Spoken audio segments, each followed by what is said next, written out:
خۆشەویستانم ئەو کاتتان شاد باندیەی بەڵێن ساڵە هاتنەوە بۆ پێشکەشکردنی دیدارێکی تایبەت سەبارەت بە ڕەوشی سیاسی وڵاتێکی وەکو عێراق. عێراق وڵاتێکە وەکو زۆرێک لە سەرچاوەکان ئاماژەی پێدەکەن بە شەڕ وێران بووە لەوە تای ساڵی 2023 هەتا ئێستا لایەنە سیاسیەکانی عێراق بەبێ ڕێکەوتنی دەرەوەی هۆڵی پەرلەمان نەیانتوانیوە بگەنە هیچ بڕیارێک و هیچ بڕیارێکی پەرلەمانیش پەسەند بکرێت. ئێستا کە وڵاتی عێراق لە بەردەم هەڵبژاردنێکدایە ئایا چاوەڕوانی ئەوە دەکرێت گۆڕانکاریەک لە هاوچێشە سیاسەکانی عێراقدا بێتە کایەوە پاش ئەو هەڵبژاردنەی کە بڕیارە مانگی چواری ئەمساڵ بکرێت. بۆ وەڵامدانەوەی ئەم پرسیارە و ژمارەیە پرسیاری تریش لە بەشی کوردی دەنگی ئەمریکا میوانداری بەڕێز عیزەت شابەندەر ئەندامی پەرلەمانی عێراق دەکەین لەسەر لیستی هاوپەیمانی نیشتیمانی. بەڕێز شابەندەر پێشتر ئەندامێکی باڵا بوو لە لیستی دەوڵەتی یاسای نورین مالکی سەرۆک وەزیری عێراقدا، بەڵام دواتر دەستی لەو پۆستەی کێشایەوە و وەکو ئەندامی دەوڵەتی یاسا کارناکا لە پەرلەماندا. بەڕێز شابەندەر زۆر سپاسی ئامادەبوونت دەکەم. ئەلوستاد عیزەت شابەندەر شکران جەزیلەن لە ئیتیحاد الفەرسانە. پرسیاری یەکەمم ئەوەیە بەڕای جەنابەت لە ساڵی 2023 هەتا ئێستا کە 2014 عێراق بە کۆمەڵی گۆڕانکاری سیاسیدا تێپەڕیوە، بەڵام پرسیارە سەرێکیەکە لەوەدایە ئایا هەڵبژاردنەکانی 2014 گۆڕانکاری لە هاوچێشە سیاسیەکانە دێنە ئاراوەیان نا؟ شكرا لك. في الحقيقة هذا ما نتمناه وهذا ما نعمل عليه. العراق اللي اشتغل في 2005 و2010 بەڕاستی هەر ئەمە خواستمانە و هەر ئەوە شەکاری لەسەر دەکەیت. عێراقی ساڵی 2005 و ساڵی 2010 لەسەر بنچینەی ئاینزایی و نەژادی دابەش بوو لایەنی شیعە و لایەنی سونە و لایەنی کوردیش. وها پێشبینی دەکەین لە هەڵبژاردنەکەی ئەم ساڵدا عێراق ینی لایەنە عەرەبیەکەی بەبێ کوردستان گۆڕانکاری لە نەخشەی سیاسیدا تیایدا بێتە ئاراوە لەبەر چەند هۆیەک. یەکەمیان خەڵک بێزار بوون، خەڵکی سونە لە سەرکردە سونەکانیان بێزارن و بە هەمان شێوە خەڵکی شیعە لە سەرکردە شیعەکانیان بێزارن، چونکە ئەو سەرکردانە لە پشت تایفەگەراییەوە خۆیان حەشاردا بەبێ ئەوەی هیچ دەستکەوتی کشیان بۆ تایفەکانیان هەبێت. سەرکردە شیعەکان ئەوانەی خۆیان بە ئەمیر داناوە بەسەر شیعەکانەوە هیچیان بۆ خەڵکەکەی خۆیان نەکردووە، نە شەقامەکان گۆڕاون، نە دەرفەتەکانی خوێندنیان باشتر بووە، نە نەخۆشخانەکانی شاکترە، لە شارەکانیان ئاوەدان کراوەتەوە، هیچ شتێک نەکراوە. بە هەمان شێوەش لە ناوچەکانی سونە نشیندا هۆی دوو هەمیش ئەوەیە یاسای نوێی هەڵبژاردن دەستڕۆشتووی لایەنە گەورەکانی تا ئەندازەیەک کەم کردوتەوە و دەرفەتێکی هەرچەند دەستنووردارە داوەتە لایەنە سیاسیەکانی تر بۆ پەرەسەندن و سەرکەوتن لە هەڵبژاردندا. ئەوەی بۆ خۆم پێشبینی دەکەم ئەوەیە ئەم لایەنە سیاسیانە لە پاش هەڵبژاردن دەبنە قورساییەک یان فشارێک بەسەر لایەنە گەورەکانەوە کە هیچ بەرنامە و پلانێکیان نییە، تەنها بۆ مانەوەی خۆیان نەبێت و بۆ درێژە پێدانی کۆنتڕۆڵکردنی پۆستە حکوومیەکان نەبێت. با بەورتر بڵێم لە پۆستەکانی دابەشکردنی دەسەڵاتدا. ئەمانە بێ لەوەی لە ساڵی 2005ەوە هەتا ئێستا ئەو لایەنە سیاسیانەی وڵاتەکە بەڕێوە دەبن نەیانتوانیوە تەنانەت متمانە لە نێو خۆیان دەبهێنە ئاراوە و ئیستا هەر لایەنە و هەوڵی دۆزینەوەی هاوپەیمانی نوێ دەدات. بۆ ینی زۆر نزیک بوومەتەوە لەوەی بەڵێم دروستکردنی متمانە ئاستەمە لە نێوان ئەو لایەنە سیاسیانەدا. هەر بۆیە بە هاوسەنگی ئەو لایەنە سیاسیانەی لە برەودان گەورەتر و گەورەتر دەبن لە داڕشتنی نەخشەی نوێی سیاسی وڵاتەکەدا. هەڵبژاردنەکانی ئەنجومەنەکانی پارێزگاکان سلماندی پێویستە ڕێبەرانی سیاسی وڵاتەکە هەڵوێستەیەک بکەن و بیر بکەنەوە بڵێن باشە بۆ لە 65 دەنگدەران بەشداریان لە هەڵبژاردندا نەکرد. ئەمە ڕێژێکی تۆقێنەرە، دەبێت بزانین نایەنەوێت دەنگ بەو شکست خواردوانە بدەن. بۆیە بۆ ئەم هەڵبژاردننی مانگی چوار بایکۆتکردنی دەنگدان ئەرکێکی پێویستی نیشتیمانی نییە، بەڵێ دەنگ مەدە بەوەی جارێک و دوان تاقیت کردوونەتەوە، بۆ جاری سێم دەنگیان مەدەرێ و ئەمەش دەبێتە نیشانەی هوشیاری و نیشتیمان پەروەریش. بەڵام ئەمە نیوەی هەڵوێستەکەیە و نیوەی نیشانەکەشە. جا بۆ ئەوەی هەردووکیان تەواو بن تۆ پێویستە بچیتە سەر سندوقەکانی دەنگدان و دەنگ بەو کەسە بدەیت کە بڕات پێیەتی. بەڵام ئەگەر مەیدانەکە چۆڵ بکەیت ینی دەرفەتدان بەوانەی هەتا ئێستا هیچیان نەکردووە و شکستیان هێناوە، ینی ڕێگەدان بەوانەی بڕات پێیان نییە هەتا 4 ساڵی تریش وڵاتەکە بەڕێوە بەرن. ئەمەژە بۆەوە دەکەی کە بێمتمانی یەک لە نێوان لایەنە عێراقیەکاندا هەیە، ئەمە لایەنە سیاسیەکان، بەڵام زۆر سەرچاوە ئاماژەش بۆەوە دەکەن بێمتمانەی لە نێوان خەڵک لە شەقامی عێراقیدا بەرامبەر بەلایەنە سیاسیەکانیش هەیە، چۆن ئیتر ئەتوانرێ کە داوای ئەوە بکرێت ڕێژەیەکی زۆری خەڵک بەشدار بن لە هەڵبژاردننی ئەم ساڵدا کە 2014. وهذا هو دليله على عدم الثقة الثانية يعني ئەمەش بەڵگەیەکی ترەکە خەڵکی بە پێی پێویست بەشداریان لە هەڵبژاردنەکاندا نەکردووە چونکە خەڵک متمانیان بەوانە نییە هەر بۆیەشە داوای لێ دەکەن و پێی دەڵێن ئەوەی کردوتە نیوەی هەڵوەستە نیشتیمانیەکەت بووە کە دەنگیان نادەیتێ بۆیە نابێت دەرفەتیان بدرێتێ جارێکی تر هەر ئەوانە خۆیان مێننەوە بەڵام نیوەکەی تر گرنگترە دەنگ بدەیت بەو لایەنانەی لە گەشەکردندان بەو کەسایەتیانەی بڕات پیانە کە دەتوانن ببنە نوێنەرت مەخابن لایەنە گەورەکان ڕوانینێکان لای عێراقیەکان دروست کردووە کە پێی دەگوترێت بازنەی عقلی داخراو بە شێوەیە کە ئێزدان هەر تەنها ئەوانی دروست کردووە یعنی کاتێک دیژی ئەوەین کەسایەتێک ببێتە سەرک وەزیر دەست بەجێ 3 یان 4 کەسی تر ئەلتەرناتیڤی ئامادەن وەک ئەوەی کەسی تر نەبێت و عێراقیش نەزۆک بێت لەوەی کەسی شیا و گونجاوی تری هەبێت بۆ بەڕێوەبردنی وڵاتەکە وەک ئاماژەم پێدا یاسای نوێی هەڵبژاردن دەرفەتی داوە بەڵام ئەو دەرفەتە بەس نییە ئەگەر بێت و شەقامی عێراقی بەشدار نەبێت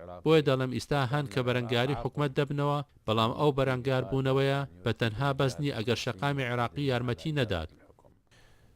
مەسلەی جێگیرکردنی ئەو کەسانە یاخوددانانی ئەو کەسانە بۆ پۆستە باڵەکانی حکوومەت و بوونی ئەو کێشانە وەکو جەنابەت دەڵێ ینی بیر لە خەڵکی تر ناکرێتەوە بیر لە ڕێبەرانی تر ناکرێتەوە بیر لە سیاسی تر ناکرێتەوە. ئەمە شتێکە لە ناو عێراقیەکاندایە یاخود لە دەرەوە بۆیان هاتووە بۆ نمونە ئێران یا عەرەبستانی سعودیە یا تورکیا. في الحقيقة الاثنين معا ولكن السبب الداخلي هو الأساس. لە ڕاستیدا هەردووکیانە بەڵام هۆکارە ناوخۆیەکە بنچینەی کێشەکەیە ترسناکترین شت لە ڕکابەری سیاسیدا پشتبەستنی هەندێک لە لایەنەکانە بەهێزی دەرەکی دەرەوە هەمیشە ئامادەیە بۆ سەرخستنی لایەنێک بەسەر لایەنێکی تردا چونکە ئەمە ڕێگەیەکە بۆ دەرفەت ڕەخساندنی دەستێوەردانی دەرەکی لە کاروباری ناوخۆی وڵاتدا. ئەو ڕکابەرە سیاسیانی ناو عێراق کاتێک ناتوانن سەرکەوتر بەدەست بهێنن بەسەر بەرامبەرەکانیاندا چونکە مایەپوچ بوون ئەوە دەست بە جێپەنا دەبن بۆ هێزی دەرەکی و پشتبەستن بە دەرەوە و هەر بەم شێوەیەش عێراق دەکاتەوە بۆ دەستێوەردانی دەرەکی. عێراقی پاش 2003 کە وەک باخچێکی دەوڵەمەندی لێ هات بەبێ ئەوەی چەپەرێک بیپارێزێت هانی وڵاتانیدا تەنانەت لاوەسترین وڵاتی دراوسێشی هەتا ڕۆڵی هەبێت لە داڕشتنی نەخشەی سیاسی وڵاتەکەدا لە کاتێکدا لەسەر وەختی ڕجەمە دیکتاتۆرەکەی پێشودا ڕێگر بووە لەوەی دەستێوەردانی دەرەکی هەبێت بەڵێ ڕژێمەکە دیکتاتۆری بووە بەڵام ڕێگر بوو لەوەی دەستێوەردانی دەرەکی بکرێت. ئیستا ئەو ڕێگرتنە نەماوە و عێراق کراوەیە و هەموو هێزەکانی چواردەوری و دووریش لێی دەخوازن بەشدار بن و ڕۆڵیان هەبێت لە داڕشتنی نەخشەی سیاسی عێراقدا. ئێمە هەر خۆمان دەرفەتمان بۆ ڕەخساندوون هەر بۆیە دەڵێم هەردوو هۆکارەکە بوونیان هەیە. هەڵسەنگاندنێ بۆ هەردوو گەڕی سەرۆکایەتی نورین مالکی سەرۆکوەزیری عێراق پێ دوایە توانی بێتی هیچ شتێک بکە بۆ ڕێگەگرتن لەو دەستێوەردانی دەرەکی بۆ چارەسەرکردنی کێشە ناوخۆیەکانی عێراق بۆ دابینکردنی خزمەتگوزاریەکان یاخو مالکی نەیتوانی هیچ شتێک بکە و هەموو دەسەڵاتەکەی لە ناو چوارچێوەی ناوچەی سەوز دامایەوە لە بەغدا.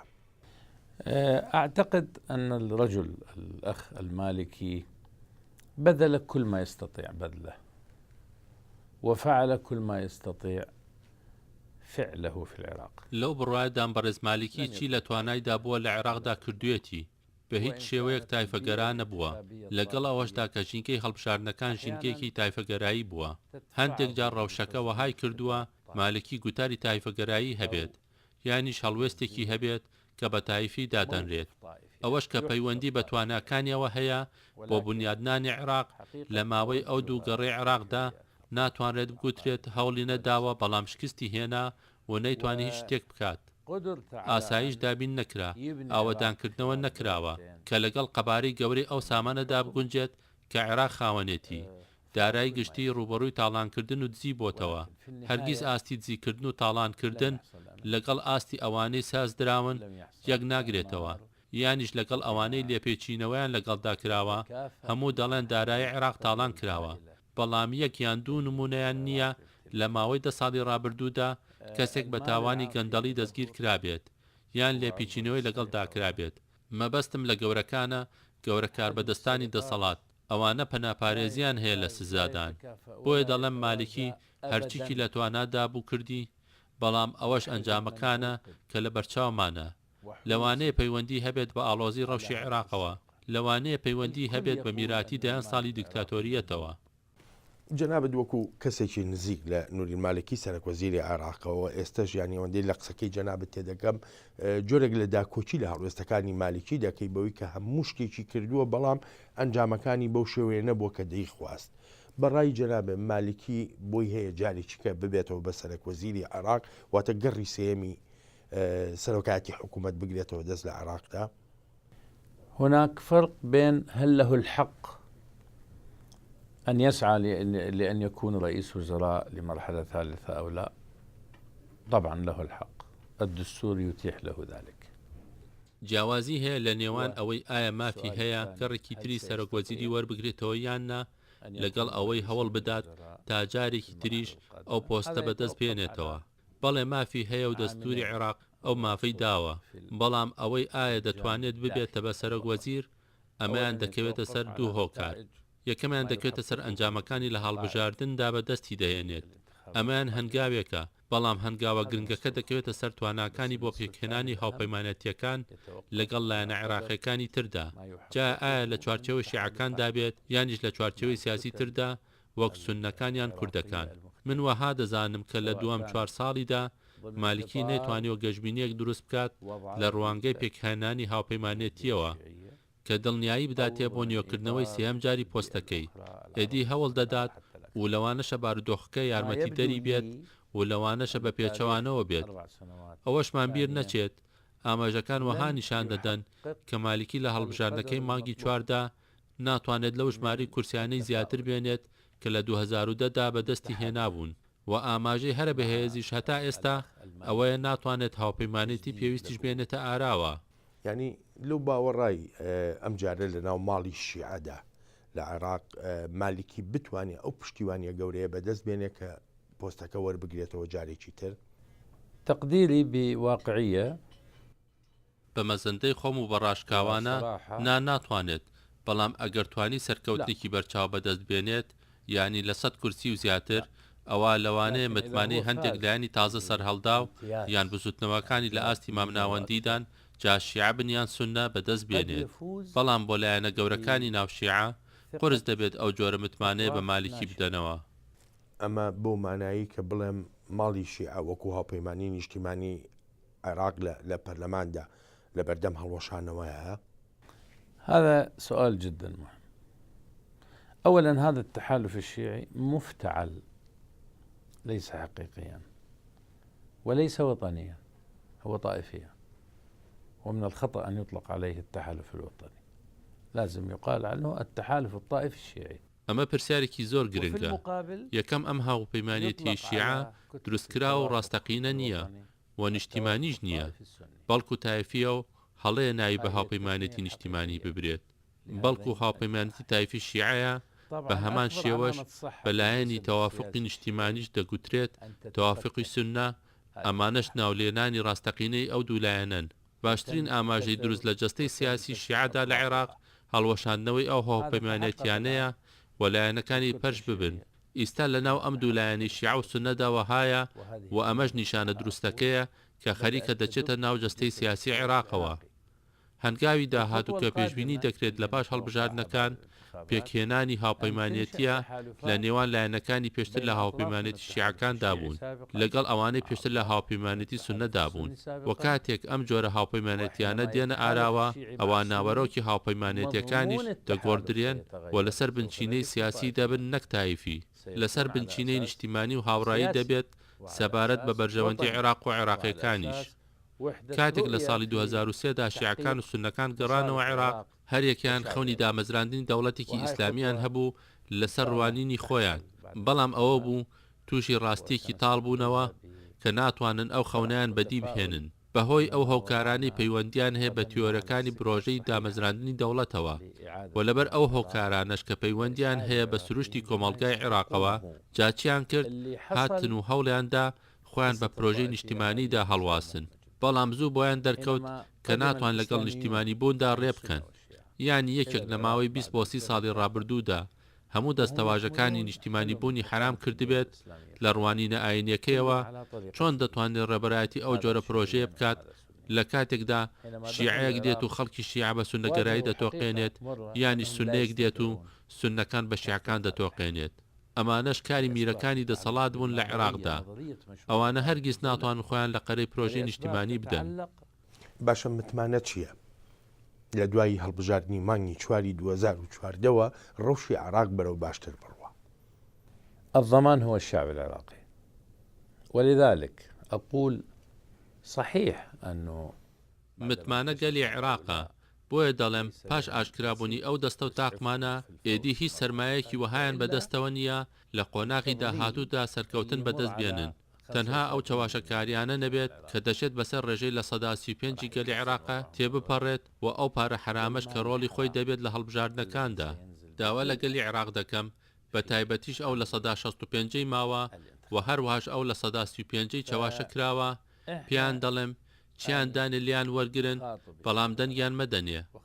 ئەوەی دەیەوێت دەنگت بە پەتۆیەک یان بە سۆپایەک یان بە $100 بکرێت ئەوە بێڕێزیت پێدەکات، چونکە ئەو یارمەتیانە جا هەرچیەک بن بە پارەی حرامە کە کاتێک وەزیر بووە یان سەرۆکی لایەنێکی سیاسی بۆ دزیوێتی، چونکە هاوبەش بووە لە دابشکردنی دەسەڵاتدا نەک لە بەڕێوەبردنی عێراقدا، بەڵکو هاوبەش بووە لە دەسەڵاتدا کە بریتیە لە دارایی و بەرژەوەندی و کاریگەری و ئەو پارەیەش کە بەکاری دەهێنێت پارەی دزراوی هەمومانە.